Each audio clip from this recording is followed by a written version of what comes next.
Hey, Queen's Voice, Peter Kefalas back with you. What I want to touch on this particular segment is the area in Willets Point, Queens. So, for those of you not familiar, that is where the old Shea Stadium where the Mets baseball team played. In more recent years, they built Citi Field on the same property. And in more recent times, the owner, Mr. Cohen, the new owner, he's bought the team a few years ago, he is proposing that a casino be built on the property, I guess the parking lot property of the Citi Field, which at the end of the day is New York City Parks Department property. So that's one thing in its own. However, across the street, there is construction that's been underway for a while for a new football, or as we call it here in the States, a soccer stadium. Rather large facility. It's going to be the first soccer stadium in the city of New York, anyway.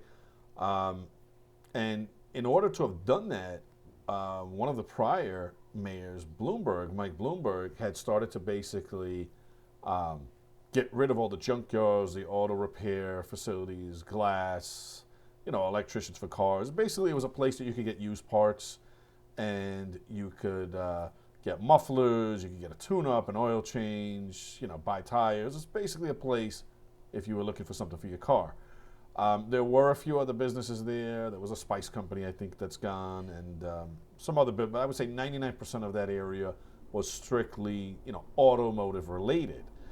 And now there's pretty much almost nobody left. I mean, there's probably just a handful of shops. I was just there the other day. There's literally a handful of shops that are left, and I don't know how long the other shops are going to hang on for, or before the city uses eminent domain, or tries to buy them out if they haven't already. I'm sure they have.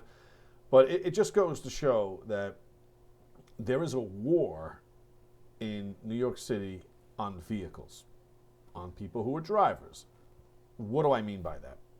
So what I mean by that is the city of Yes, and we speak about this often, a lot of the gas stations, the real estate that gas stations sit on, has been and will be developed into a metal and glass. Usually it's a pretty high story building, depending where you live. And the brunt of it so far has been, the suffering of it so far has been felt by the residents of Queens and Brooklyn counties, without a doubt. And I'm not saying none of the other boroughs have felt it, but I think Queens and Brooklyn has been receiving the most from the city of Yes, unfortunately.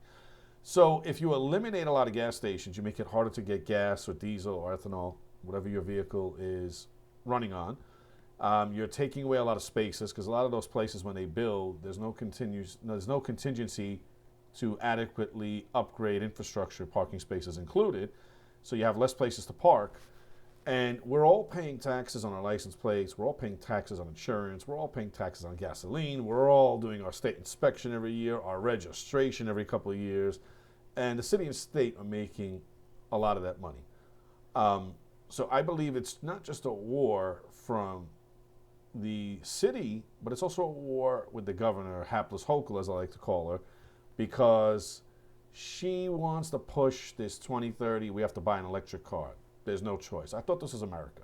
She's a vicious, power-hungry, tone-deaf leader. I don't even call her a leader, accidental governor, let's call her. And I'm hoping Trump or somebody else will overturn that. I don't think the legislature in Albany currently, or the city council in the city of New York, have the guts or the will to do it, because they're all radicals and incompetent.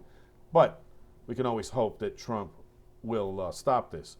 So my point being is the war against cars is they've demolished the largest junkyard repair center in all of the boroughs. Now, there's still a section left of Jerome Avenue in the Bronx. There's still a section or two in Brooklyn, in Jamaica. I'm sure there's a couple others I'm missing off the top of my head, but that was the largest by far that the people of New York could go to, in particular our residents of Queens. So it just seems like that and lowering the speed limit. We got a damn speed camera everywhere. Remember, it used to be school hours and schools only, school zones, and we expanded it everywhere. That was a cash grab by the radical communists. And remember, now we got red light cameras everywhere. I mean, you just can't go anywhere without seeing cameras.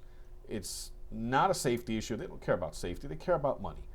And I'm hoping when it runs out, whatever deal they struck with Albany a few years back, it won't get reinstated. But like I said, I have no faith to very little faith in the legislators up in Albany, the swamp of New York, if you will, and the swamp here in New York City, which is our city council. I think there's 51 of them, and probably 30 of them are just trash, radical, un-American, communist, Marxist, defund the police, raise your taxes, coddle the criminals, coddle illegal alien criminals, basically the wrong values, the wrong beliefs, and everything that's wrong for citizens.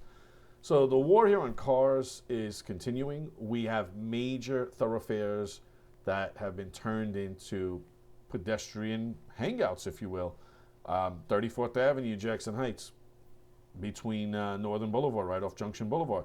There are metal barricades on each intersection. So what do they say? Seconds count when there's an emergency. So if you're someone that needs medical, police, or fire, and those first responders have to go down one of those streets, you're going to probably drop dead before they get there. Sorry to say that. That's with the bicycle lanes too, all over the place, Queens Boulevard, Northern Boulevard. We've spoken to countless firefighters, and we understand Mayor Adams has scared them to death. They'll be fired, lose their pension. So I'm not blaming the city workers, but even off camera, people are very reluctant to talk to us. We have a lot of people that speak to us that are cops, firemen, EMS, members of sanitation, et cetera, but they're very reluctant to speak to us because they don't want to lose their pensions, their jobs. And we get that. We don't want to see anyone get hurt, lose their livelihood. But when seconds count, the firefighters have told us it's ridiculous. We've complained all the time. So what happens when an emergency vehicle comes through? You got to jump out, one or two guys, move those metal barricades like they put for protests or parades, move them, get back in, next corner, two guys get out, do that. So like I said, when you have a fire, someone has cardiac arrest, someone, God forbid, is choking, could be a child or an adult, some crazy lunatic is stabbing someone to death or shooting up a place, whatever it might be, there's a car accident. All of these policies, the bike lanes are tied into the city of Yes. And this stupidity where we're having a war against cars. And, who would think the largest city in America that you would expect not to have cars in the streets? What brilliant idea was that? You would expect that major arteries of our city completely closed to traffic, including emergency vehicles.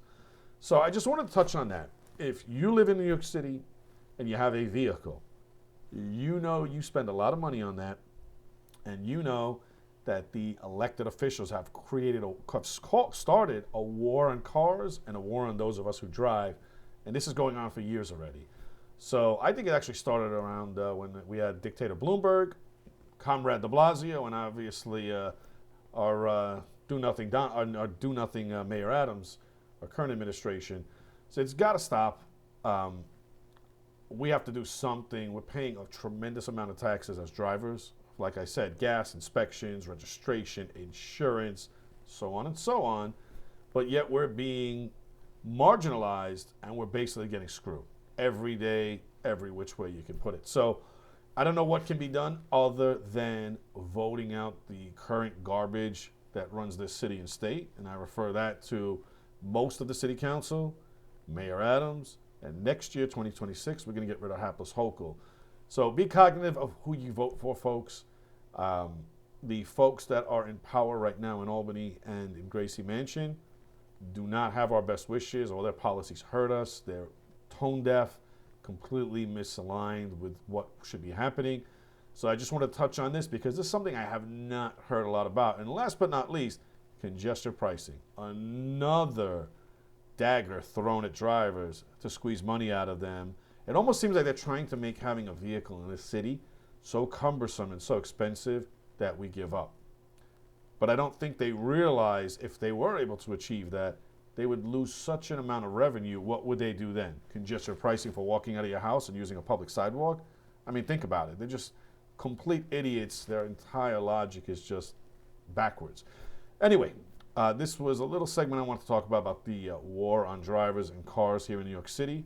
Peter Kefalas with Queen's Voice. Please share your comments, your thoughts, and like and subscribe if you haven't done so. Also visit our website, qnsvoice.com. Appreciate you guys tuning in as always. Be safe out there. Take care of each other. Thanks, guys. Bye-bye.